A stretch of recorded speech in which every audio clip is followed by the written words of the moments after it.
Welcome back to another exploration with us. It's really great to have you joining us today. Yes, welcome back. Ready for today's daily workbook lesson? Absolutely. And this one, well, it feels particularly positive, doesn't it? Like a clear statement. It really does. Okay, I think it's time we read the lesson itself. Agreed. Let's hear it. Lesson 167. There is one life, and that I share with God. There are not different kinds of life, for life is like the truth. It does not have degrees. It is the one condition in which all that God created share. Like all his thoughts, it has no opposite. There is no death because what God created shares his life. There is no death because an opposite to God does not exist. There is no death because the Father and the Son are one. In this world, there appears to be a state that is life's opposite. You call it death. Yet we've learned that the idea of death takes many forms. It is the one idea which underlies all feelings that are not supremely happy. It is the alarm to which you give response of any kind that is not perfect joy. All sorrow, loss, anxiety, and suffering and pain, even a little sigh of weariness, a slight discomfort, or the merest frown, acknowledge death, and thus deny you live. You think that death is of the body, yet it is but an idea, irrelevant to what is seen as physical. A thought is in the mind. It can be then applied as mind directs it, but its origin is where it must be changed, if change occurs. Ideas leave not their source. The emphasis this course has placed on that idea is due to its centrality in our attempts to change your mind about yourself. It is the reason you can heal. It is the cause of healing. It is why you cannot die. Its truth established you as one with God. Death is the thought that you are separate from your Creator.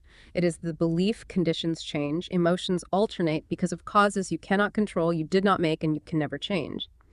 It is the fixed belief ideas can leave their source and take on qualities the source does not contain, becoming different from their own origin, apart from it in kind as well as distance, time, and form. Death cannot come from life. Ideas remain united to their source. They can extend all that their source contains, in that they can go far beyond themselves. But they cannot give birth to what was never given them. As they are made, so will their making be. As they were born, so will they then give birth. And where they come from, there will they return. The mind can think it sleeps, but that is all. It cannot change what is its waking state. It cannot make a body, nor abide within a body. What is alien to the mind does not exist because it has no source. For mind creates all things that are, and cannot give them attributes it lacks, nor change its own eternal mindful state. It cannot make the physical. What seems to die is but the sign of mind asleep. The opposite of life can only be another form of life. As such, it can be reconciled with what created it because it is not opposite in truth. Its form may change, it may appear to be what it is not. Yet mind is mind, awake or sleeping. It is not its opposite in anything created, nor in what it seems to make when it believes it sleeps. God creates only mind awake. He does not sleep, and his creations cannot share what he gives not, nor make conditions which he does not share with them. The thought of death is not the opposite to thoughts of life. Forever unopposed by opposites of any kind, the thoughts of God remain forever changeless, with the power to extend forever changelessly, but yet within themselves, for they are everywhere. What seems to be the opposite of life is merely sleeping. When the mind elects to be what it is not and to assume an alien power which it does not have, a foreign state it cannot enter, or a false condition not within its source, it merely seems to go to sleep a while. It dreams of time, an interval in which what seems to happen never has occurred. The changes wrought are substanceless and all events are nowhere. When the mind awakes, it but continues as it always was. Let us today be children of the truth and not deny our holy heritage. Our life is not as we imagine it. Who changes life because he shuts his eyes or makes himself what he is, not because he sleeps and sees and dreams an opposite to what he is? We will not ask for death in any form today, nor will we let imagined opposites to life abide even an instant where the thought of life eternal has been set by God himself. His holy home we strive to keep today as he established it, and wills it be forever and forever. He is Lord of what we think today. And in his thoughts, which have no opposite, we understand there is one life, and that we share with him, with all creation, with their thoughts as well, whom he created in a unity of life that cannot separate in death and leave the source of life from where it came. We share one life because we have one source, a source from which perfection comes to us, remaining always in the holy minds which he created perfect. As we were, so are we now and will forever be. A sleeping mind must waken as it sees its own perfection, mirroring the Lord of life so perfectly it fades into what is reflected there. And now it is no more a mere reflection. It becomes the thing reflected and the light which makes reflection possible. No vision now is needed, for the wakened mind is one that knows its source, its self, its holiness.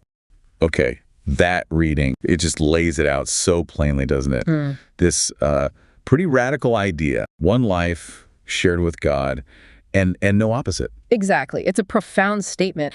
Sometimes a bit hard to wrap your head around in daily life. Right. But the core is simple. Life can't be divided. It's one condition for everything God created. And because God has no opposite, life itself has no opposite, which means no death. And then it hits you with what we call death, what seems like the opposite. It's not physical, it's just an idea. An idea in the mind, yeah. And crucially, it says that one idea is behind basically every feeling that isn't pure joy. Every single one, even the small stuff. That's what it says. Sorrow, loss, anxiety, pain, even a little sigh, slight discomfort, a frown, all of it acknowledges this idea of death, this idea of separation. So in those moments, we're kind of denying that we live in that one life. We're acting as if we're separate from it. Yeah, we're buying into the illusion. The Course talks about little deaths, right? These everyday moments, like getting impatient in traffic, feeling like you're losing valuable time. Exactly that. Or, getting angry when someone cuts you off. That feeling that something was taken, your safety, your peace. It feels so real in the moment. It does. But the lesson claims every upset, big or small, ties back to believing something real can be destroyed or taken away. Which, if there's only one life, eternally safe and unified with God, well, that loss isn't actually possible. Right, that's the leap. Because our everyday world looks like things break, things end, people leave. Yeah, it really does. Believing this fully when, the evidence seems contradictory, that takes practice. But just starting to question it is powerful. And that concept, ideas leave not their source. That seems key here. It means thoughts, beliefs. They start in the mind and they stay in the mind. They don't become independent forces unless we sort of give them that power. Like the monster under the bed, it felt real because our mind made it so, but it wasn't actually out there. So that intense anger, that fear, it's not some external thing attacking you. It's an idea born in the mind. And if it stays in the mind, then the mind can choose again. It's not helpless. The feelings aren't alien invaders. They're mind stuff. Like that cartoon anger cloud, maybe? Mm-hmm. It feels like it follows you, but it's coming from within. Kind of, yeah. And the mind can think it's sleeping, as the lesson puts it, dreaming up all this separation and opposition. But that doesn't actually change what the mind is, what God created. Nope. The truth of our being remains untouched by the dream, by the illusion. That really shifts how you might think about grief, doesn't it? Or physical loss. I remember a friend telling me how this lesson helped her. Oh, yeah. How so? She'd lost someone very close, and she was deep into the Course. She said this lesson didn't, magically erase the sadness. That was still a process. Sure, of course. But it changed her fundamental understanding.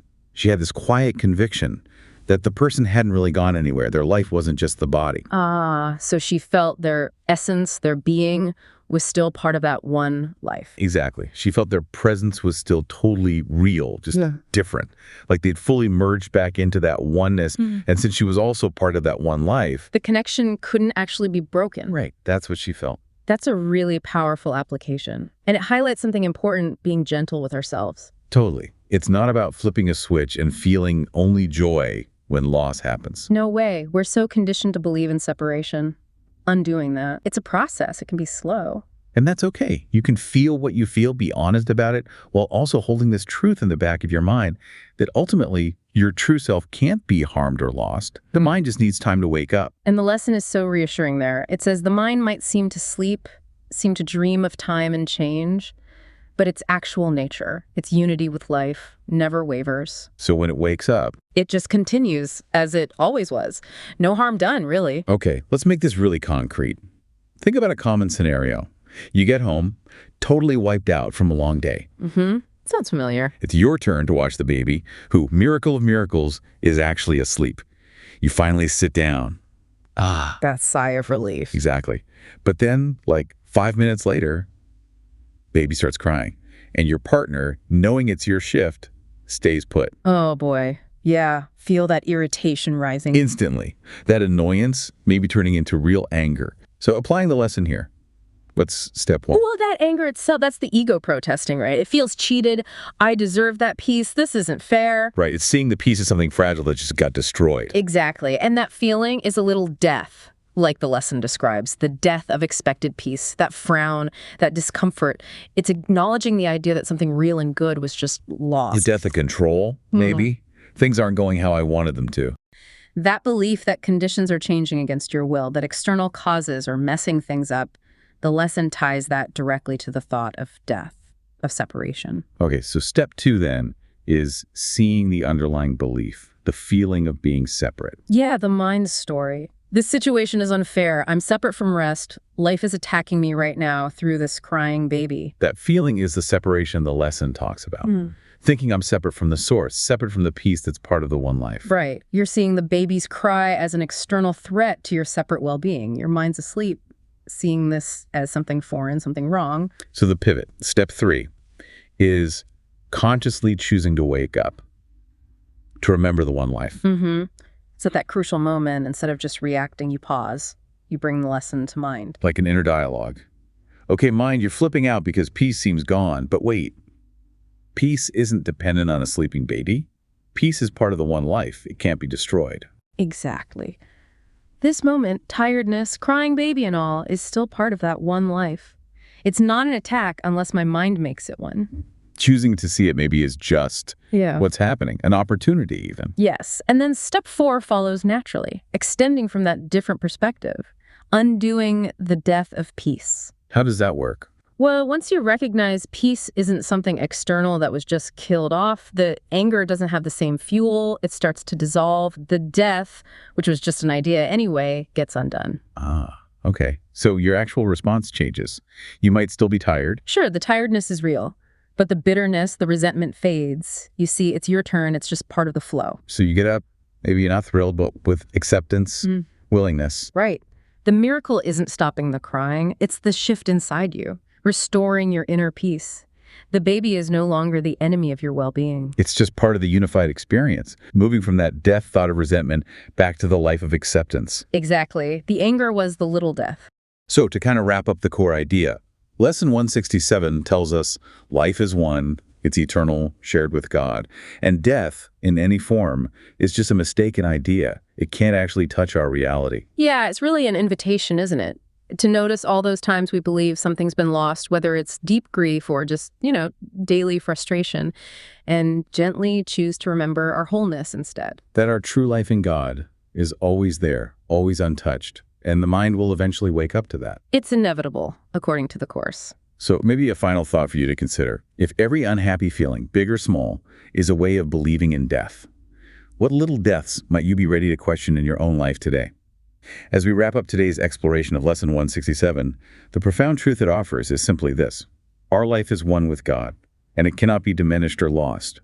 It's a reminder that even when we feel overwhelmed, our core reality is peace. Yes, and carrying that understanding into our everyday lives, even in moments of small frustrations or perceived losses, is the true practice. It's about remembering that the idea of death in any form is just that, an idea, not a reality. The Course continually invites us to question our automatic reactions, to upset and to gently recall that what God created remains forever as it is. That means our peace, our wholeness is always intact, regardless of external circumstances. It's a journey of continuous gentle correction, isn't it? Choosing to see through the illusion of separation and recognize the constant, unbreakable connection to life itself. For all of you joining us on this journey, remember that the power to shift your perception resides within. Keep practicing. Keep embracing this truth. And we'll be here with you again tomorrow, ready to explore the next step in releasing all that blocks the awareness of love's presence. See you then. Bye for now.